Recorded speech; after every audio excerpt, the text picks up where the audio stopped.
سڵاوتان لێبێت بەرنامەی ئەم جارەمان تایبەتە بە کوالیتی بنزین نرخی بنزین لە بەنزیخانەکانی هەرێمی کوردستان. ئێستا بەرەو سۆران دەڕۆم لە هەولێرەوە دەردەچم بە تایبەت دەمەوێت بە دوواداچوون لەسەر ئەو بەنزیخانانەی کە لەسەر ڕێگاکانە ڕێگای دەرەوەن بزانم بنزینیان چۆنە، کوالیتی بنزینیان بە چ شێوەیەکە، نرخەکانیان چەندەلێک نزیکە یان دوورە.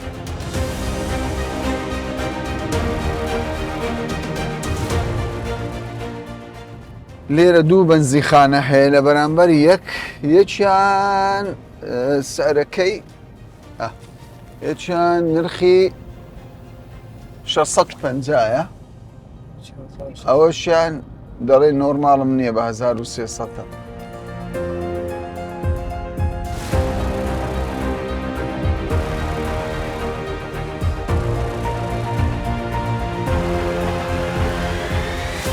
بەنزخانەیەکی تر لەسەر ڕێما نۆرماڵی دەڵێ 790 دینار.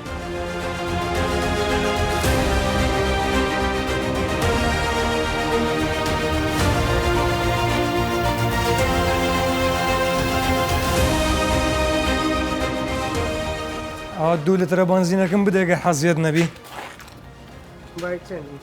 دەکات چەند؟ بابای 2000 تاوا دەستخۆش. چ بەنزینەکەوە؟ خاوەن بەنزیخانەکە 2 لتر و هەندێک لە بەنزینی دا بە ئێمە بای 2000 دینار. بەڕاستی بۆ نەچی پیسی دێ یەکجار پیسە. هەز بەوە دەکەم کوالیتی ئەو بەنزینەکە لتری بە 720 دینارە خراپە. نمونەی ئەو بەنزینەمان وەرگرتووە لەم بەنزینخانەیە، دەمانەوێت بزانین کوالیتی بەنزینەکە چۆنە. ئێستا هەوڵ دەدەم تا دەگەمە شوێنی مەبەست چەند نمونەیەکی دیکەی بەنزیخانەکان وەربگرم.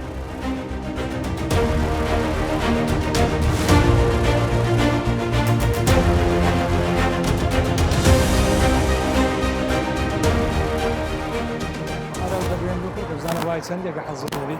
کار چ بەنزینەوە؟ کاکە زۆر سوپاس عەزیزم.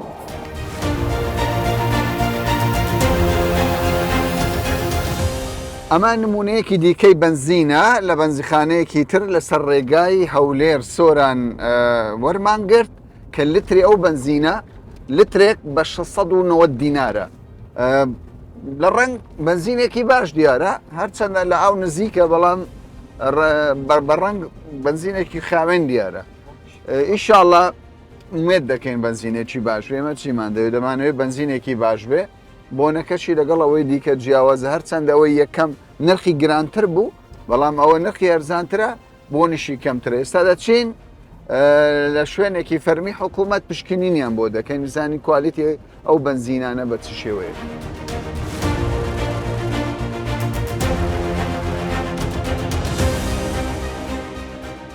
نۆرەی بەنزین لێرە گیراوە،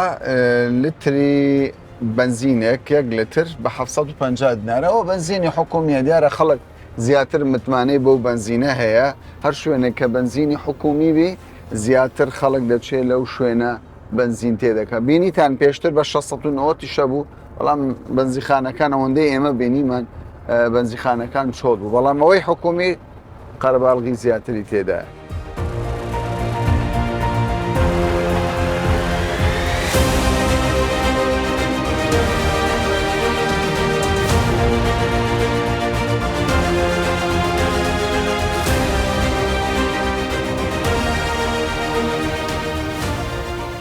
راجعم هەستەتی نیمە؟ ئەدەویت کە بە چەندە؟ چی ئەویت کە؟ هێدایڵە بینە قسیش لەوەی وەرکەم بە لە هەردووچە دەست خۆش بی. دەست خۆش ماندوو نەبی. ئەمە جۆرێکی دیکەی بەنزینە، نمونەیەکی دیکەیە، بەڵام لێرە بەداخەوەکو جێویستی بوون، یعنی نۆرمالەکە نییە بە 800 دینار، ئەمە سوپەرە لتری بە 1150. با بزانین جیاوازی ئەم بەنزینە لەگەڵ بەنزیکەکانی پێشوو بە چ شێوەیە.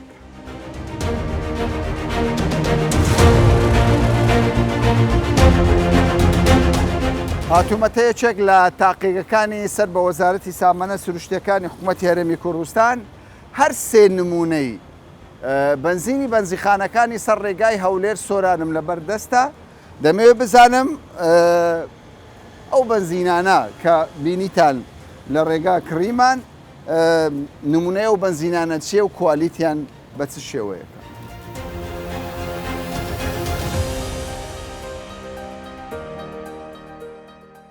سڵاوتان لەبێ ماندوو نەبن چۆنن باشن نازانم ئەو دەبانە و بتڵانە چەندە شیاوە یاخودنا بەڵام لە ڕێگار ئەومان بینی دەست خۆشبی ئەمە ڕقم یەک ڕقم دوو ئەوە دوو زەحمەت نەبی ئەوەش ڕقم سێ لەم تاقیگانەی سەر بە وەزارەتی سامانە سروشتیەکانی حکوومەتی هەرێمی کوردستان ڕۆژانە بەدەیان نمونەی بنزینی بنزینخانەکان وەردەگیرێ ئەوەی کە من تێبینیم کرد و سەرنجمی ڕاکێشە هەر بنزینێک کە لەم تاقیگانە تێستی بۆ دەکرێت دەیانەوێت بزانن باشە یاخود کوالیتەکەی خراپە بۆ ماوەی هەفتەیەک ئەو بنزینە هەڵدەگیرێت دەڵێن نەوەک خاوەن بنزیخانەکە تانەی هەبێت ئێمە بە بەڵگەوە بۆی دەسەلمێنن بنزینەکەی باشە یاخودنە.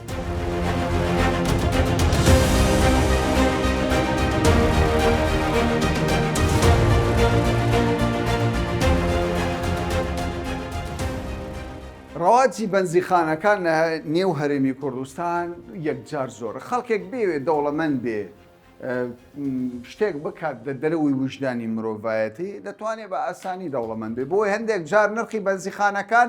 لە ملیۆنێک دۆلاری ئەمریکی زیاتر تێپەڕ دەبێت لە هەولێر لە سلێمانی لە دۆهۆک هەندێک بنزیخانەیە نرخەکە یەکجار زۆرە ئەم بەڕێزانە چاودێری سوتەمەنین بەسەرهاتی زۆر سەیریان لەلایە کاک عەبدولفەتاح چەند ساڵە تۆ کارە دەکەی کاک عەبدولفەتاح؟ وەڵا تقریبا 20 ساڵ کاراکەی 20 ساڵە 20 ساڵە فرتوفێڵی خاوەن بەنزیخانەکان چۆن؟ وەڵا فرتوفێری خاوەن بەنزینەکان هەموو فرتوفێریان هەیە مەسەن هەموو بەنزیخانەکان هەمووی ئینسانی باش ئەخە ئینسانی باشیش هەیە بەس بە زۆری ئەوەکانی چون مەسەن لە کۆنتترۆلی ئەمە کە لێرانە لە بەڕێوەبەرایەتی سۆران ئەمە دەرەچین بۆ کەشفی ئەوانە ئەبین بەعزە بنزیخانەکەی مەسەلا هەتا ئەمە چین بنزیخانە یەکەم کەش بکەین و دێنە دووەم ئەوانە بە خۆیان ئازرەکەن و کۆنتترۆلیان هەیە هە لەسەر پامپەکان دەگۆڕن بە بنزینی باش چۆن دەگۆڕن ئەو تەنچە گەورەیە کو دەگۆڕدرێ هەیە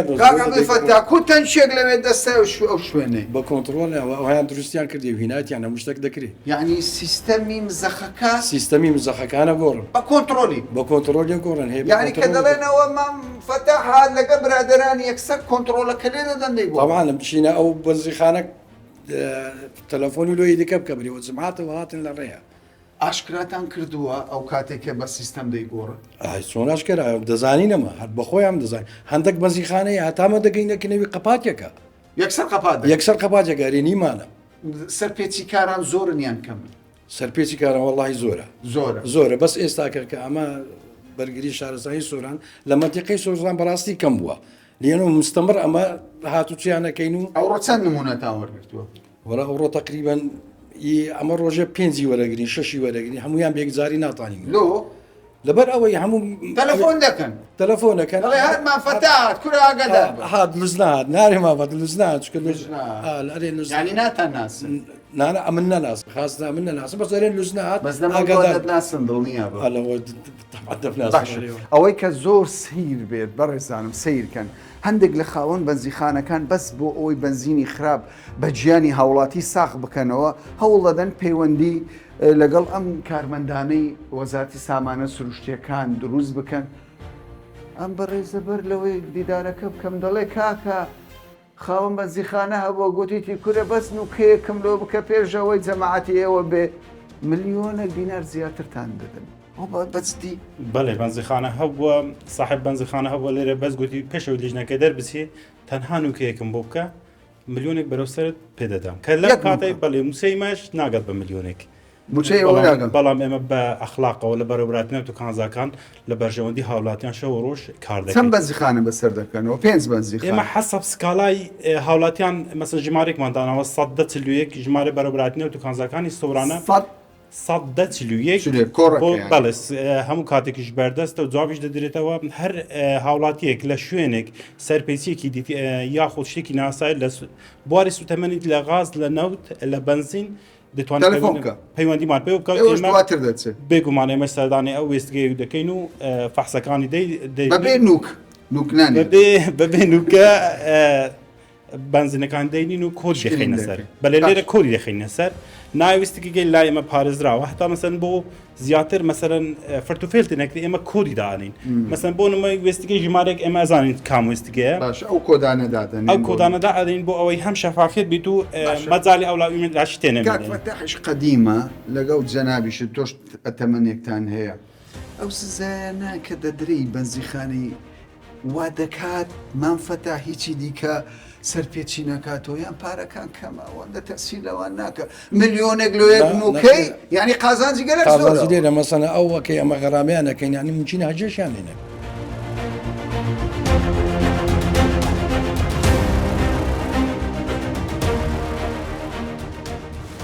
کاک سیروان سەرۆکی ئەنجومەنی بەنزیخانەکانی هەولێرە کاک سیروان پێم بڵێ یەکەم پرسیار دەمەوێت بۆەوە دەست یەک لتر بنزینی نۆرمال کوالیتێکی باشیابی ئێستا لە بۆرسا بەچەندە ئەمڕۆ باشترین بنزین لتری بە 925 دینار بووە باشترین بنزینی نۆرمال لە بۆرسا لە بۆرسەی هەولێرە بۆ بەنزیخانەکان بۆ بنزیخانەکان بە 950 دەفرۆشرێت یعنی ئێستا لە بۆرسا خاوەن بەنزیخانەیەک بە 956 ئەوڕۆ بۆندی و چەند ڕۆژەکە بنزین ڕوو لە دابەزینە کەوایە دەبێت ئەو بنزینە بفرۆشێتەوە لە بەنزیخانەکەی بەچەند بە 950 بۆ 906 دینار بەوەندێ باڵە باشە بەس من بە دووادا چوونم کرد لە ڕێگا بینیم بە 690 720 800 دینار ئەوە چییە کا کامەران بنزین لە بەنزیخانەکانی هەولێر و بە تایبەتی لە هەولێرێ هەر بەنزیخانەك لە بۆرسەی هەرنەوە بنزینە چی دەکرد یعنی ئەمە ئێستا لتری بنزینم بە 925 دیناری کڕیا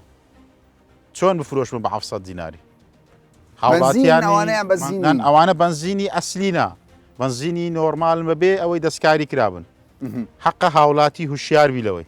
ئەوەی بە 690 ئەوەی بە 690 دەکری هیچ بنزینەکنی هەموو جیراوەیە هەموو جیراوەیە هەنی هاوڵاتیان داوا لە هاوڵاتیان دەکەین هوشیار بن لەو بنزینانە چکە بنزین ئەمڕۆکە لە بۆرسەی باشترین بنزینی نۆرمال بە 925 بووە بە 900 بووە چۆن کابرا دەفرۆشتەوە بە 700 بە 690 ینی پێویست ناکە گلەی لە لیژنەی چاودێری بکەن کوالیتیان ناخۆ لێژنەی چاودێری هەموو ئەفتان بەڕێبەرایەتی دابشکردی نەوت و کازاکان هەموو ئەفتەی نزیکەی 56 بنزیخانەی پشکنین بۆ دەکەن نزیکەی هەموو ئەفتەی 15-20 بنزیخانە دادەخرێ غەرامە دەکرێت بە هەر ینی غەرامەمان هەیە غەرامە لەگە غەرامە فەرقی هەیە باشە بۆ خاوەن بەنزیخانەکان بنزینی خراپ دەفرۆش خاوەن بنزیخانە بنزینی خراپ نافرۆشی خاوەن بنزیخانەکان ئەستا ئەمن خاوەن بنزیخانە بنزینی باش دەکڕم بنزینی باشی دەفرۆشمەوە بنزینی خراپ دەکڕی بنزینی مەسەلەن خەڵکەکە بەخۆی دەزانینەوە بنزینە وەکو پێویستنی کوالیتی خراپ یعنی خاوەن بنزیخانە دەفرۆش قەیناکە بەس بنزیخانە خۆ فرتوفێرلەوەی ناکات شتەکە دیارە کامەرە ئەتوو ینی فێڵکردن نییە وازعە بەڵام خەڵک دەبی لەوەی وشیاربی ئەو بنزینە باشە ئەو بنزینە خراپ خەڵک کامەران خەڵکیمە خۆی هەندێکی ئەو بنزینەی دەوێت ئەو خەڵکی ئەو بنزینی تێدەکا باش دەزانانی ئەو بنزینە کوالیتی نۆرمالی تەواو نیە دەستکاری کرێ چکەوە وازعە ئێستا بنزین ڕۆژانە سعری لە بۆرسە و لەوەی بڵاو دەکرێت و هەموو خەڵک دەزانی کە بنزینی نۆرمال چۆنە بنزینی نۆرمالی باش چۆنە بنزینی نۆرمالی خراپ چۆن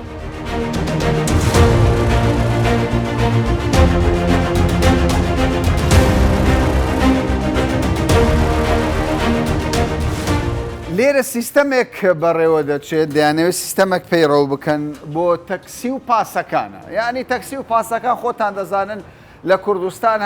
لە هەندێک لە بنزیخانەکانی شارەکان نۆرە دەگرن تاوەکو بنزین وەربگرن بەڵام لێرە سیستەمەکەیە بە کارت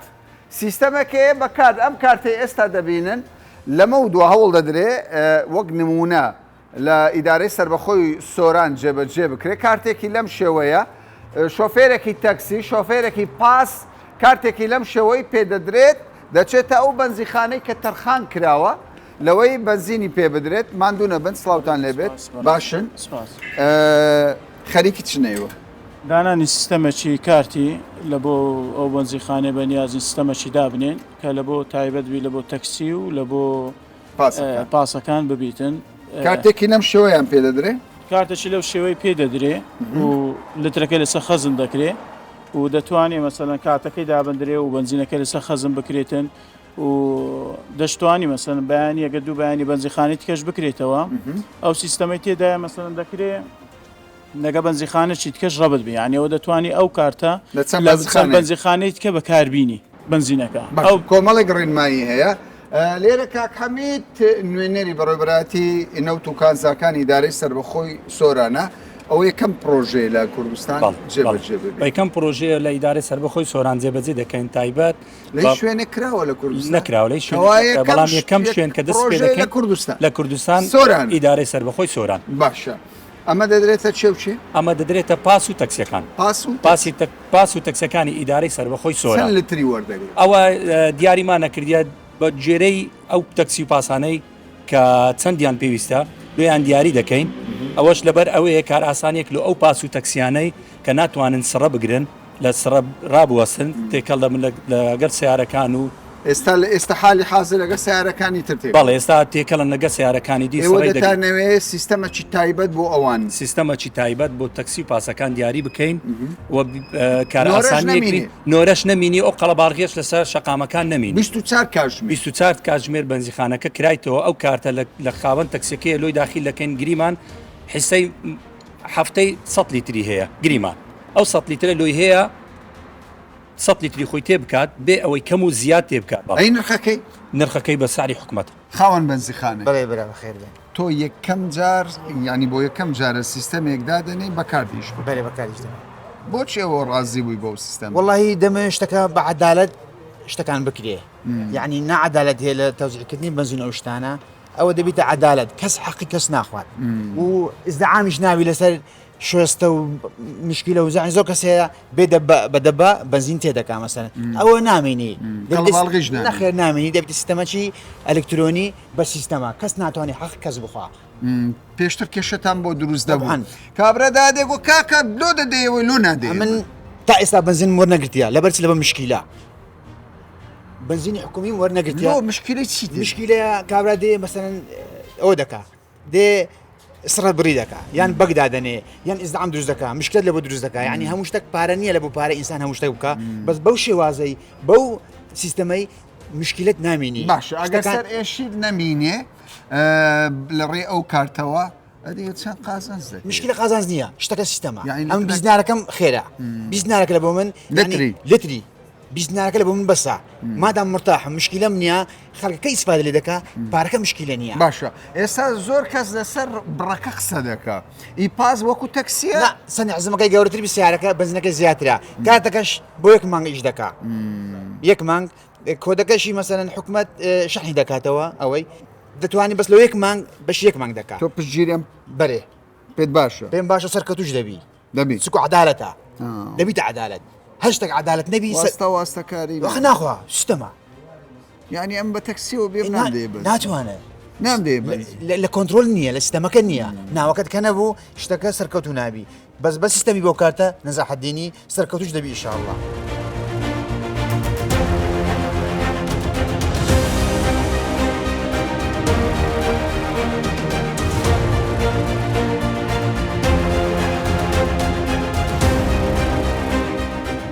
کاک ئەمیر ئێوە بەڕێوەبەراتی نەوت و کانزاکانی ئیدارەی سەربەخۆی سۆرانن بێگومان لە ئیدارەکەی ئێوە ژمارەیەکی یەکجار زۆر بەنزیخانە دەبیندرێ هەندێک جار کە ئێمە لەگەر هاوڵاتیانش گفتوگۆمان کردووە دەگوترێت لە ڕابردوودا کوالیتی بنزینەکان وەک پێویست نەبووە ئەرێ بەڕاست ئێوە سزای ئەو بنزیخانانە دەدەن هەرچەندە زۆر جار دەگوترێت سزا دەدرێن بەڵام سزاکان وەک پێویستە سەبارەت بە بنزین خانەکان و سزادانی بنزینی کوالیتی خراپ لە سەرەتاوە تاک و ئێشتاش ڕۆژانە بەردەوامە ئەو بنزیخانانەی کە پابەند نینە بە ڕێنەمایەکانی وەزارەتمان چ لە ڕووی فرۆشتنی بنزینی کوالیتی خراپ بێت یاخود دەرەوەی ڕێنەمایەکانی تری وەزارەتمان کار بکەن لە ڕابردوو تاک و ئێستا ئێمە لە ماوەیەکی زۆردانیە دامەزراوین تەنها چەند مانگێکە بەڵام لەو سێ مانگەی کۆتایی کە بە شێوەیەکی ڕسمی پشکنین و سزادانی بەنزیخانەکان هەیە و تاکو ئەو ڕۆژ بەردەوامە ڕۆژانە لیژنەکانمان بەردەوامن و ئەو بەنزیخانانەی کە پابەندینە بە تایبەتی کوالیتی سزا دەدرێن. ئێستا ئەگەر بە ژمارە باز بکەم تاکو ئێستا زیاتر لە 30 بەنزیخانە سزادراون بە پێبژاردن لە ماوەی چەند؟ لە ماوەی 3 مانگ و 17 ڕۆژدا. لە ماوەی 3 مانگ و 17 ڕۆژدا 30 بەنزینخانە لە ئیدارەی سەربەخۆی سۆران سزادراون. بەڵێ سزادراون بە پێبژاردن، هەندێکشان بەداخستن. هەندێکیشە بەداخست. باشە من خاوەن بەنزیخانەم چیە سەرپێچیکارە؟ ینی بۆ نمونە سەرپێچیەکانی من چی دەبێت بە ڕێنماییەکانی وەزارەتی سامانە سروشتەکە من چی بکەم کە خاوەن بەنزیخانم ئەو کاتە ئێوە دەڵێن کاکە تۆ سەرپێچیت کردووە؟ بەڵێ ڕێنەمایی هەیە چ جۆرە کواڵیتێکی بنزین بە نۆرمال بفرۆشرێت. ئەوجا 3 جۆر بنزینمان هەیە. نۆرمال ئەنەلایزێکە بە شێوازێکە دانراوە لە وەزارەتمانەوە، مەحەسەن جۆرە نەتیجەیەکی تر دەدات، سوپەر جۆرێکی ترە. هەر یەک لەوانە ئەو کوالیتیە نەبی کەواتە دەروێ ڕێنەمایی باش کردووە. یەکی تر لە سعر نرخ ئازادە، تەنها بنزین حکومیەکە پاڵپشکراوی حکوومەت نرخەکە سابتە بە هیچ شێوەیەک 1 دینار نابی گرانتر بفرۆشرێت. قەرەباڕغیەکی زۆر هەیە لەسەر بەنزیخانەکانی حکومی. بەڵێ نیازتان هەیە زیادی بکەن بە تایبەت شۆفێرانی تەکسی تەلەفۆن دەکەن دەڵێ کورە کاکە ئێمە کاسب بین کورە وەڵڵاهی بەنزینەکە بەشمان چی دەکەن؟ باوەڕ بکە کاک کامەران نیم ساعت پێش تەکسێک تەلەفۆنی منی کرد، ژمارەیەکم بووە دەڵێ 16,000 میش کردیە 20,000 دینار مەسروفی بەنزینی من بووە. ئەو بەرنامە سیستەمە کارتە بەکوێ گەیشت؟ ئێمە داتایەکمان لە گواستنەوە و گەیاندنی سۆران وەرگرت. تەکسی حەقیقیەکانی ئیدارەی سەربەخۆی سۆران چەندن؟ ئەوانەی لە گواستنەوە گەیاندن تۆمار کراون. ئێستا لە بەنزیخانە ئەو شەریکەی کۆمپانیا خەریکی دانانی سیستەمی کارتە. بەس دە سۆرانیان لە هەموو کوردستان بۆ یەکەم پرۆژەی وەزارەتیان پرۆژەی ئیدارەی سەربەخۆ دەزانی بەسپاسەوە دەسەڵاتێکی وا بە بەڕێوەبەراتیەکان دراوە طبعاً پرس و ڕابەوان دەکەیت، بەڵام بە شێوازێکی گشتی ڕەفزبوون نییە بۆ هەموو ئیشە باشەکان. یەک لەوانە لە ئیدارەی سەربەخۆی سۆران ئێستا سیستەمی کار بوو تەکسی و پاس دادەندێت. کار تەکسی لەمە دووە بە کار تێدەکەن. تەکسی و پاس لەسەر ڕاستپاردەی بە ئەو نقطەیە لەبیر نەکەین. ئەو ڕێیەمدا بە ڕێز جەنابی سەرپەرشتیان کاکەڵگوت لەسەر ڕاستپاردەی جەنابیان بێ ئەوەی فکر بکاتە گوتم کاکەڵگوت پارە پێویستە کە تەوزیعی ئیشەکەم بۆ کرد گوتی هەر چەند پارە پێویستە بڕۆ بکە. لە هەمان کاتدا 1 دیناریش مەسرف لەسەر حکوومەت نەبووە پرۆسەیە کرا بۆ بەنزیخانەکە ئەمە بەنزینی بۆ دابین دەکەین بەنزیخانەکە سیستەمەکەی کڕی. سەبارەت بە نرخی بەنزین لە داهاتوودا چاوەڕێ دەکەن دابەزێیان بەرز بێتەوە. بێگومان کاک کامەران سیاسەتی حکوومەت و کابینەی نوێم و بەڕێز خودی جەنابی سەرۆکی حکوومەت دیارە خزمەتکردن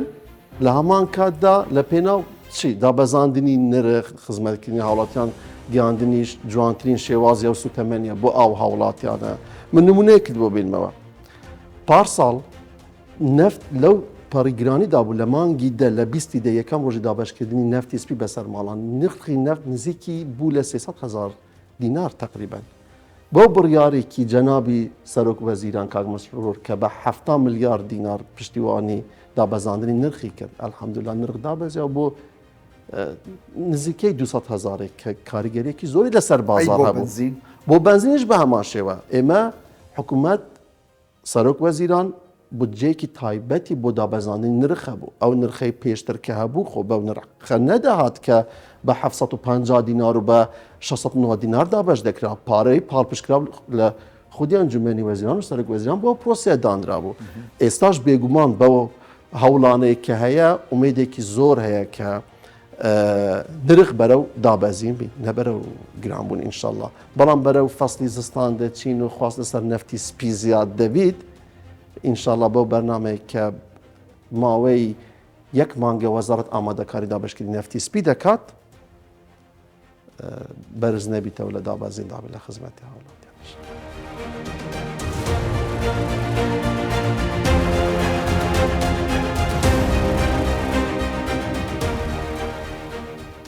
دەرەنجامی کوالیتی بنزینەکانمان بۆ گەڕایەوە